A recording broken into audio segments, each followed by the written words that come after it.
Salut à toi derrière ton écran et bienvenue dans cette nouvelle vidéo. Aujourd'hui j'ai décidé d'aider la communauté de Didi Chanduidui à faire une chronologie pour le Nintendo Universe Theory.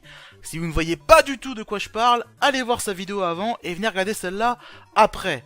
C'est bizarre qu'un mec de 60 abonnés fasse de la pub à un mec qui a plus de 70 000 abonnés. Mais bon, on va faire comme si c'était normal, hein. Bref, pour éviter de partir en couille, je vais me concentrer uniquement sur la mascotte de Nintendo, j'ai nommé Mario. Où Mario se situe dans la chronologie du Nintendo Universe Theory. Eh bien, je pense qu'il se situe à peu près partout, car ma théorie est que Mario peut voyager à travers l'espace et le temps. Enfin presque, laissez-moi vous expliquer. Alors, en ce qui concerne le voyage dans l'espace, on va pas y aller par 4 chemins. Il y a Mario Galaxy 1 et 2 qui sont la preuve ultime que Mario peut aller plus loin que sa propre planète. Il peut donc aller sur Terre, par exemple. D'ailleurs, en parlant de la Terre, pour cette théorie, je vais partir du principe que le monde de Pokémon se déroule sur Terre et que les Pokémon sont issus d'une mutation des animaux après cette fameuse guerre. Est-ce que le peuple du jeu Pokémon, c'est-à-dire les humains en gros, les humains qui restent suite à la guerre, connaissent Mario? A priori non, mais il y a un easter egg dans le jeu Pokémon Soleil et Lune qui prouve le contraire. Regardez bien cette photo. Au passage, je suis désolé de la qualité, c'est la seule image que j'ai trouvée de cet easter egg, mais on y voit une réplique de la salopette de Mario dans un magasin de vêtements. Il y a plusieurs hypothèses pour cette tenue. Soit Mario est une icône du jeu vidéo dans Pokémon comme dans d'autres mondes au final, et cette salopette c'est juste un cosplay. Mais alors pourquoi il y aurait un seul cosplay d'un seul personnage de Nintendo et dans une boutique de fringues normale on va dire? Dans notre monde à nous, pour avoir un cosplay, on va dans une boutique fait pour ça. On va pas chez Kiabi ou je ne sais quoi. Donc on va parler de la deuxième hypothèse qui me paraît plus probable. Dans le monde de Pokémon, Mario est une légende. C'est-à-dire que Mario est déjà venu sur Terre dans le passé et a sauvé le monde.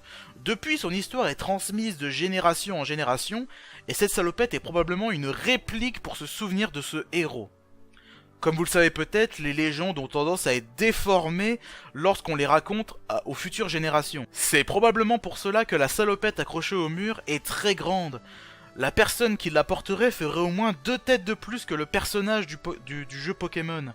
La légende raconte probablement qu'avant la Grande Guerre, un homme grand et fort est venu de l'espace pour nous sauver, alors qu'en réalité Mario est petit et enrobé. Mais bon, vous savez, les légendes, hein. Vous vous demandez sûrement comment Mario a fait pour venir sur notre planète, et surtout, est-ce qu'il va vraiment le faire, car pour l'instant, dans aucun des jeux, on l'a vu venir sur Terre. Pour l'instant, car je vous rappelle que lors de l'annonce de la Nintendo Switch, on a eu le trailer de Mario Odyssey et que dans celui-ci, on voit clairement Mario se balader dans les rues de New York et on le voit même se battre contre un monstre à la fin. Ce qui prouve bien que Mario va venir à New York et va même sauver New York. Et je pense que c'est suite à cet événement qu'il va devenir une légende pour les générations futures. Après il y aura la Grande Guerre, il y aura Pokémon, après il y aura les Pikmin, enfin bref, si vous avez vu la vidéo de Didi Chanduidui, vous voyez de quoi je veux parler. Maintenant parlons du voyage dans le temps. Je pense sincèrement que Mario peut voyager dans le temps, et donc qu'il est un peu partout dans la chronologie Nintendo, grâce à un seul personnage, Harmony. Ce personnage introduit dans Mario Galaxy 1, et qui d'après une théorie serait la fille de Mario et de Peach. Je trouve ça un peu débile de ma part de baser cette théorie sur une autre théorie qui n'a pas encore été confirmée, mais les preuves sont tellement accablantes que j'ai envie de partir du principe que cette théorie est quasiment confirmée. Donc pour la suite de la vidéo, on va partir du principe que Harmony est la fille de Mario et de Peach. Qu'est-ce que ça insinue? Ça veut dire que dans Mario Galaxy, Mario rencontre sa fille qui doit être âgée, on va dire d'une vingtaine, d'une trentaine d'années, ou alors ça se trouve c'est un peu comme le docteur dans Doctor Who et elle a 100 ans et pourtant elle a l'air d'en avoir 20 quoi. Mais voilà, alors que Mario ça fait 50 ans qu'il existe et il a pas pris une seule ride. Voilà mon hypothèse. Mario et Peach auront une fille dans le futur qui sera enlevée, on va dire histoire d'être original, par Bowser, voilà. Malheureusement, Mario n'arrivera pas à la récupérer, ça sera la première victoire de Bowser. Mais Harmony, en vieillissant, trouvera un moyen de voyager dans l'espace et le temps, et grâce à ça, elle ira rencontrer ses parents. Ce sera Mario Galaxy 1 et 2. Le voyage dans le temps pour Mario pourrait expliquer beaucoup de choses, notamment les jeux dérivés. Je parle bien sûr de Mario Kart, Mario Tennis, Mario Football, Mario Dance, Mario Party, etc. etc. les jeux olympiques machin.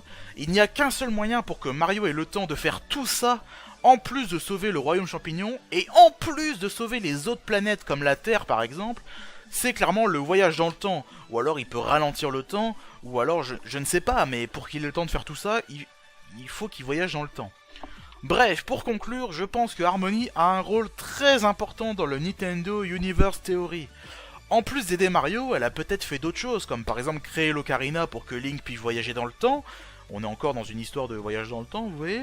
C'est peut-être même elle qui a réussi à réunir tous les combattants de Smash Bros pour vaincre la grosse menace de Smash Bros, du mode histoire de Smash Bros par exemple.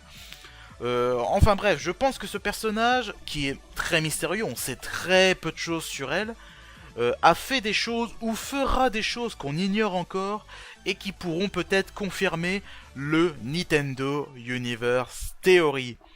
J'espère que cette vidéo vous a plu, si c'est le cas, eh ben vous savez quoi faire, hein. Moi j'aime pas réclamer pouce vert machin, donc faites ce que vous avez à faire, et moi je vous dis à bientôt pour des prochaines vidéos. Allez, ciao!